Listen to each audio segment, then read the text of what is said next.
Because some of the sound, one of the ones, Hello. a bit is We got them perfect for 7 and 8. 6, 7, ah. 6, 7 and 8 should be fine. Maybe don't jam your finger in the thing. But I also got that on record. did you? Excellent.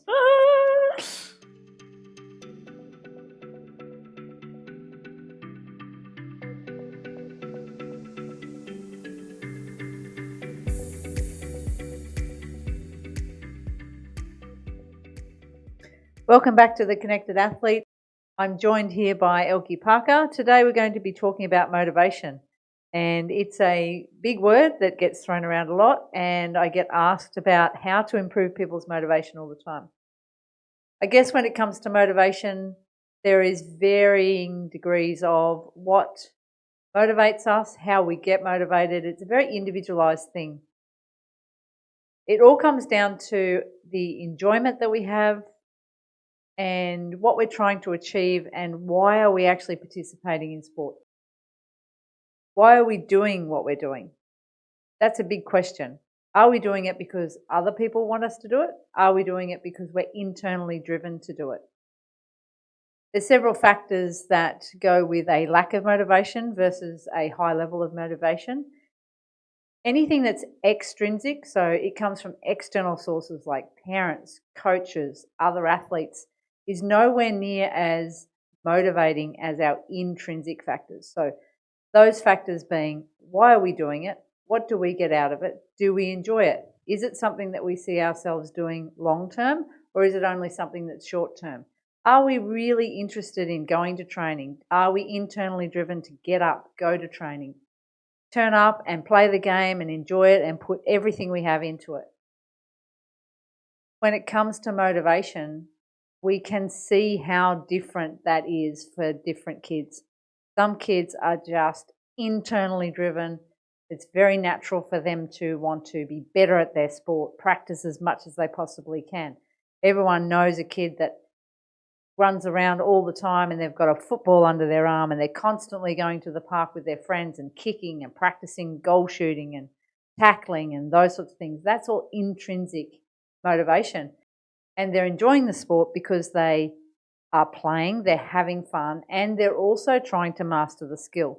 That's very much an intrinsic personality type. Other athletes aren't as internally driven.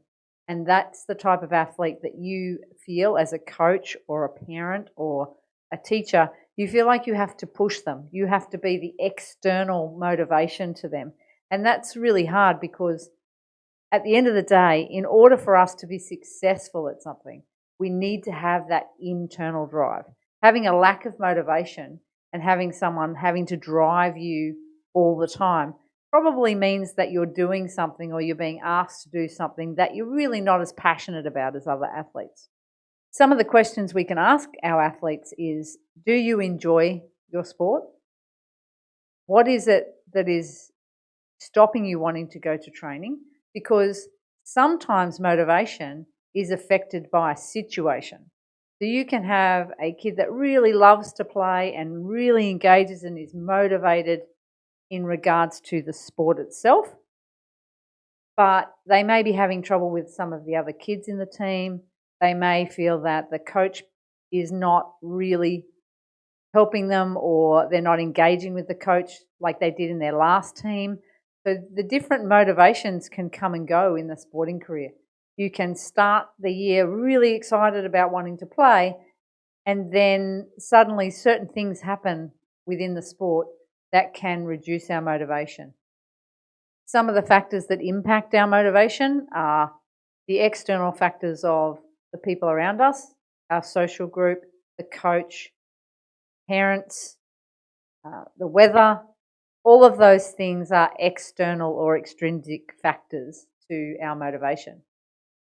So being aware of those external factors, particularly as parents and coaches, how do we motivate our athletes so that it becomes an intrinsic motivation? And that's really the key to being able to motivate people long term, whether that's at work or whether that's in the sporting arena. trying to identify the things that are important to our athletes.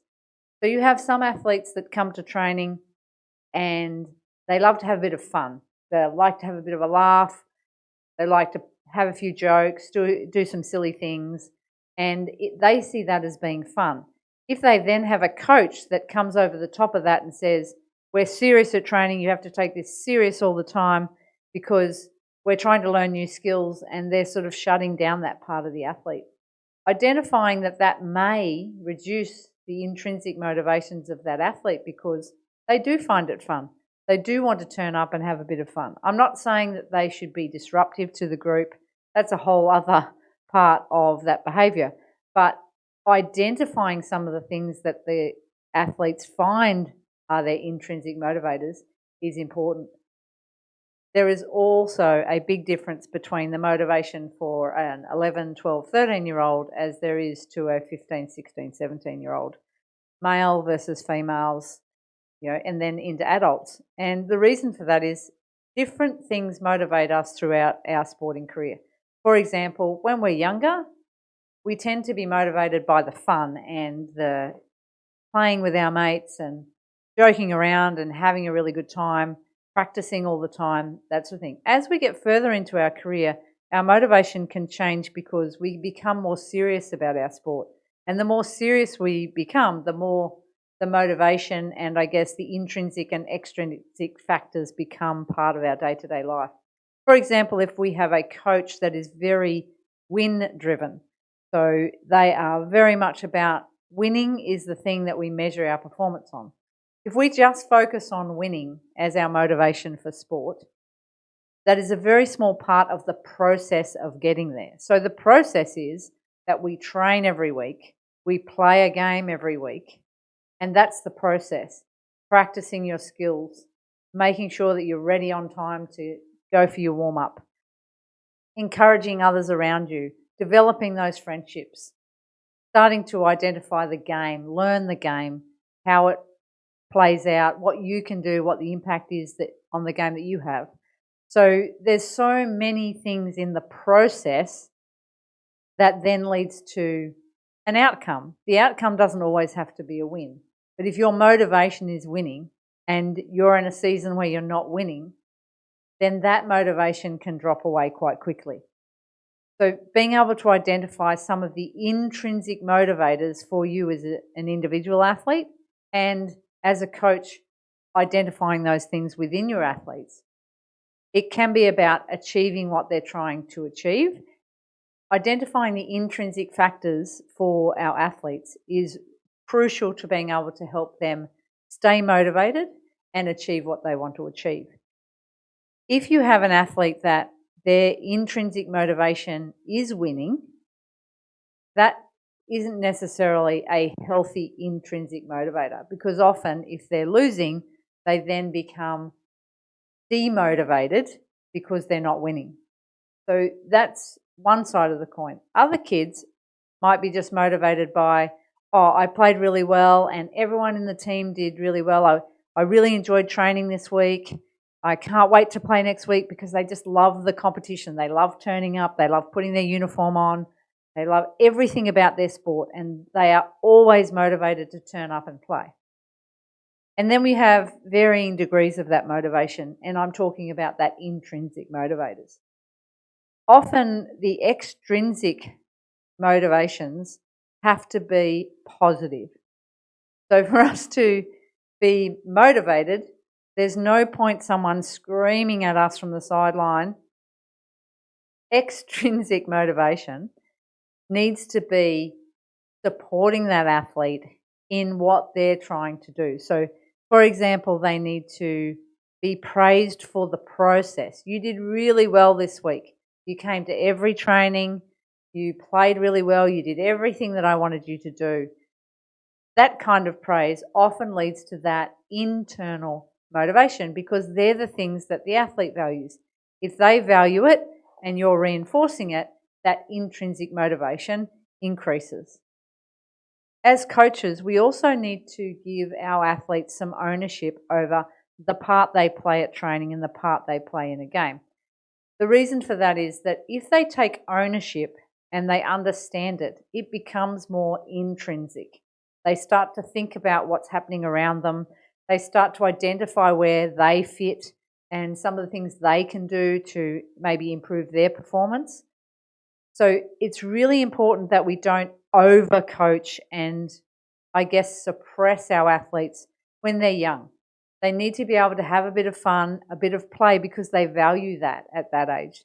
They do like to have a bit of a joke around and turn up and have that play, which then motivates them to come to training again. If they're enjoying it, they're going to turn up. Anyone finds it hard to turn up to something that they don't enjoy. Why is that any different to the sporting arena? Why not make it fun? Make it enjoyable. Identify the things that the kids are really enjoying at training, the things that really capture them. And you might use that as a tool and say, okay, guys, if we can get through these next 3 drills, we'll be able to play this game that you love.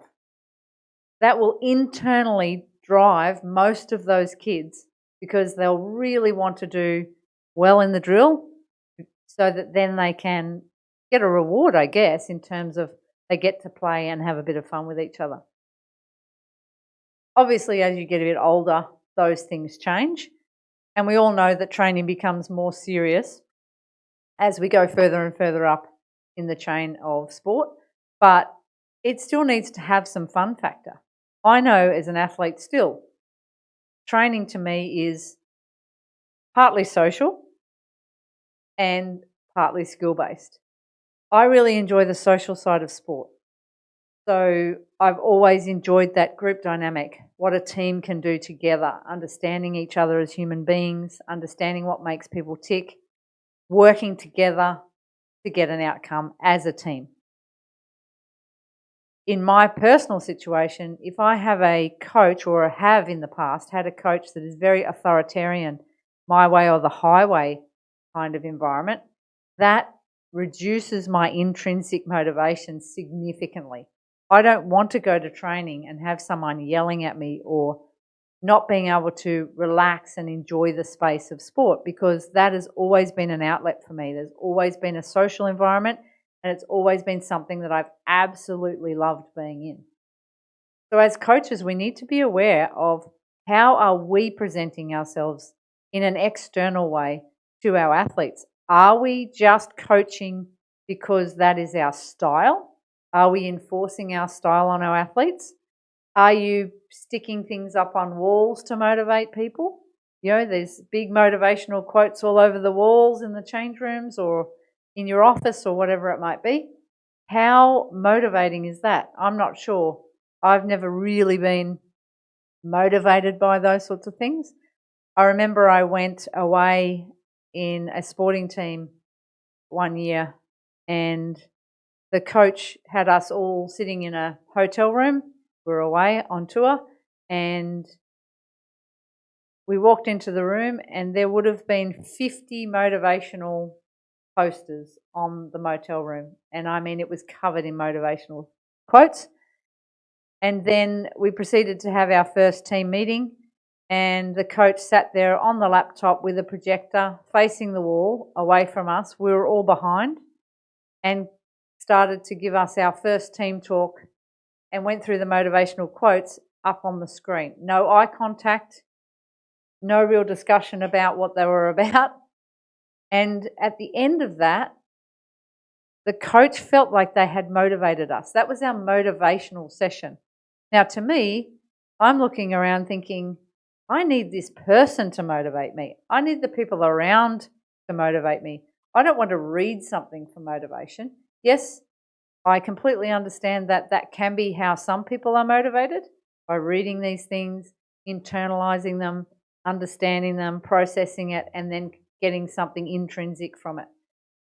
From my point of view, I am motivated by the human in front of me. Who is this person that's going to teach me or coach me or guide me or motivate me? I need to know who they are, and are they genuinely interested in getting the best out of me, or are they just going to be the coach they choose to be? If they're going to be the coach they choose to be, that's great, but are they then going to consider all of the personalities and all of the intrinsic factors that might be motivating us all as individuals. And that is where a coach can go from being a very good technical coach. They might be very organised. They might be very driven, but understanding that you have humans with you, humans that have different things that get them out on the park. And that is where you can make the biggest difference as a coach. It's the same in the gym. We've got some athletes that turn up to the gym and they look like they've just woken up. They're really only there because mum and dad dropped them off and they have to go to the gym. Now, we've got two choices when they turn up. We can keep them in that mood and just let them go for it, or we can start to identify some of the things that we can help them identify that might be intrinsic factors for them. For example, if that was to happen and we had a young athlete coming into the gym, the first question I might ask them is, why is it that you're coming into the gym? What is it that you're trying to get out of the gym? I know that mum and dad have dropped you off and they've told you have to come to this session, but what is it that you would like to get out of this session just for today? And start to, again, provide some of that ownership back on the athlete that, yes, they may not have wanted to come today, but what are some of the things that we can teach them about this situation right now that they may be able to take out of this session and move on to the next session with a little bit more intrinsic motivation. Now, that might take weeks, it might take months. It depends on the individual. So I guess motivation can also come to us in different forms. So as athletes, some of us need to be told how good we are and praised. So some athletes, if you're talking to them and you're giving them a lot of praise, that internally drives them. They think, oh, wow, the coach thinks that I'm doing really well. Therefore, what I'm doing, I will continue to do because that feels really good to me. That feels great that they have seen me, understood me, and they're praising me. On the other side of that, there are athletes that if you praise them, feel awkward. They don't like it. And you are making them feel uncomfortable in that situation. So identifying how your athletes are motivated is really important. Some athletes also like more of a one-on-one style of coaching. So they will absolutely love that quality time with the coach where the coach is saying, look, you did this really well, but now I want you to work on this. And if you come down to training early, we'll do 10 minutes of this so that you really understand what I'm about and what I'm trying to get you to do that. That focused time where the athlete feels like you're giving them something to get better at their sport in can be really, really motivational for certain athletes. Again, on the other side of that, you have some athletes that will be completely self-conscious about being drawn out and given a particular task because they like to just sort of be part of the group without being singled out. So again, you need to be aware of what motivates your athlete in that regard. And then there's athletes that completely are motivated by reward.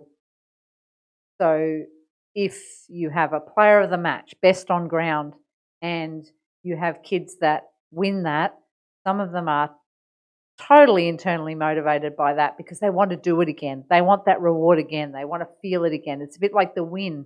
They're the athletes that are more motivated by a win than certain athletes.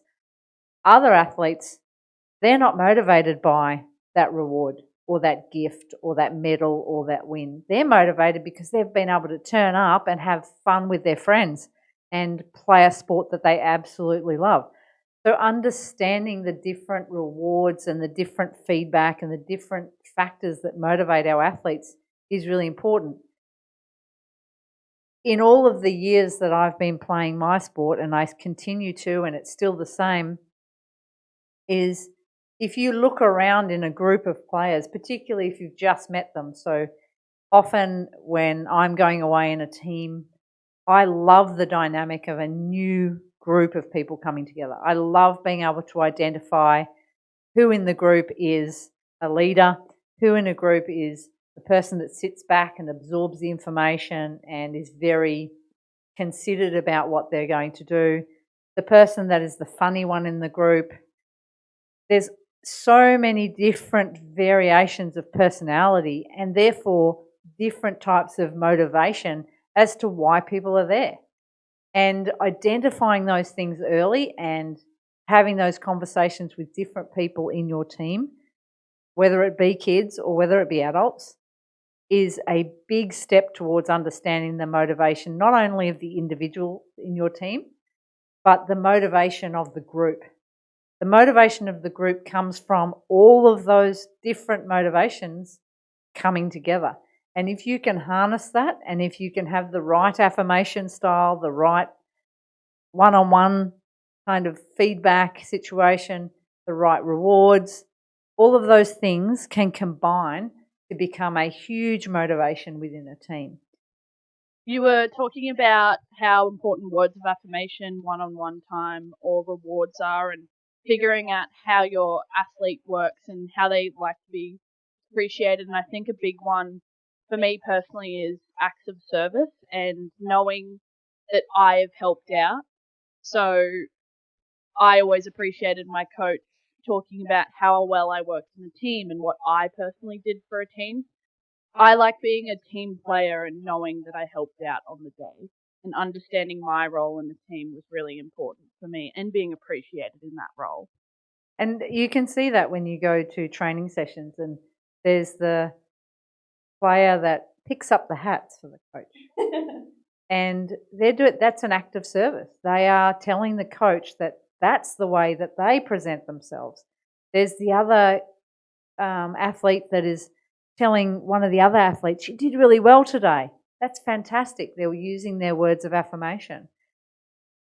The kids that's like, "I can't believe you won that today. That was great." That's a combination of affirmation and maybe a little bit of, "I wish it was me that won that award," because I am motivated by those awards. Understanding how that all works and the dynamics of that can make you a better coach and actually a better teammate. I know I am words of affirmation 100%. I don't need the rewards necessarily. I am the type of athlete that has always felt that if a team gives as much as they possibly can and everyone puts in and I've done as much as I can, I'm happy with the result of the match. It's when I have regret about whether we've actually done as much as we can. That's the hard part for me. But in terms of the best way to get things out of me is to give me positive affirmations, because I'm the type of athlete that's always thinking about the things that I should be better at. So my intrinsic motivation is actually mastering my skill, mastering the game, supporting those around me, and being as good a teammate as I possibly can, because that's what I love about my sport, is the actual people and the sport itself. When it comes to motivation, we have the freely chosen motivation, which is when we do something through our own choice. So it's not driven by someone else, it is internally driven. It's something we choose to do. We have controlled motivation, which is when we feel like we're forced to do something. We're forced to go to training because that is part of being a team member. We are forced to go and play because that's what we do. We train so then we can play, and we sign up for the whole season. And I'm a big advocate, when an athlete signs up at the start of the season, they should finish a season because they are a team member. They sign up for that at the start and they should support the team throughout the season. What happens after that season? That's a discussion post-season. So sometimes athletes are being dropped off at training and dropped off for the game by their parents and being told, you will go to training and you will enjoy it. That's completely externally driven. And coaches have to identify some of those kids that are in that situation and maybe give them some things at training or identify some things in the game where they can freely choose something. So they might be encouraged to choose a drill or choose a fun thing to do in that session where it starts to engage them back into the sport. So they're not just turning up because they're now having a part of that training session that they might be able to grab onto and start to enjoy that process. And if that becomes something that the coach identifies that the athlete changes their thought process around training, then maybe continue to bring that into part of the training for those athletes. I think they usually present as more stubborn athletes as well. They say no, or I'm not going to do that, or they say no and then do the activity. They also can present as the very quiet ones as well. And I think those are the ones that we can't just let be quiet in the background. We need to give them some focus and motivate them to be there, even if they don't want to be. So I guess part of the take-home message from today is understanding what extrinsic motivation is and intrinsic motivation. And then part of understanding those two things is what motivates you, number one, as a coach.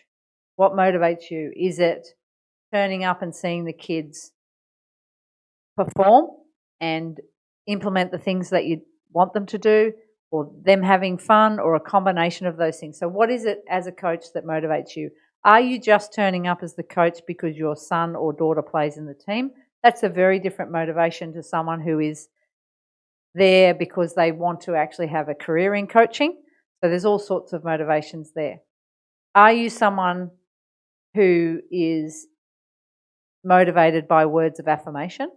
Or are you more about one-on-one time and acts of service? Are you motivated by rewards or best on ground or player of the match or the winning medal? And I think understanding those things is really important, and being able to identify then how you are as a team member as well. Are you someone who does provide words of affirmation? Are there other players in your team that you could provide that for because you understand that's who they are? Can you provide further acts of service?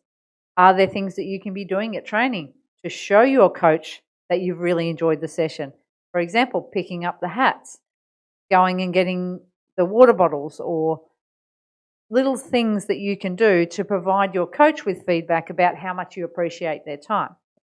And identifying that whilst rewards and gifts are important to some people, and most athletes enjoy getting those things, some people find that very confronting. Some people don't want to be stood out in front of the group and identified as being the best player of the day. So as a coach, we need to be very aware of the fact that some people like to blend into the background. They don't like to be put in front of the group. They're happy just being in the team, and they're motivated by that. If you then put them where they don't want to be, that can be a demotivator for them. So whilst we think that nearly every athlete plays because they want to win or have a reward, that isn't necessarily the case. I think also being aware of the fact that motivation can change during a season. Some seasons are very long. So identifying potentially when there's a motivational drop in the team or in your players, changing it up, change what they're doing. Often the motivation drops because it is the same week in, week out. They go to training at this time, they finish training, these are the warm-up drills they'll do, this is what training essentially is. They'll play a game on a weekend. Throw in a game of cricket or throw in something else that is a bit different. Bring someone else in to run a session. Get them to run a session. Throw things in there that change the motivation of the athlete, because everyone gets demotivated if they feel like it's a slog or it's the same thing day in, day out. So recognising things that could improve the motivation of the group is really, really important.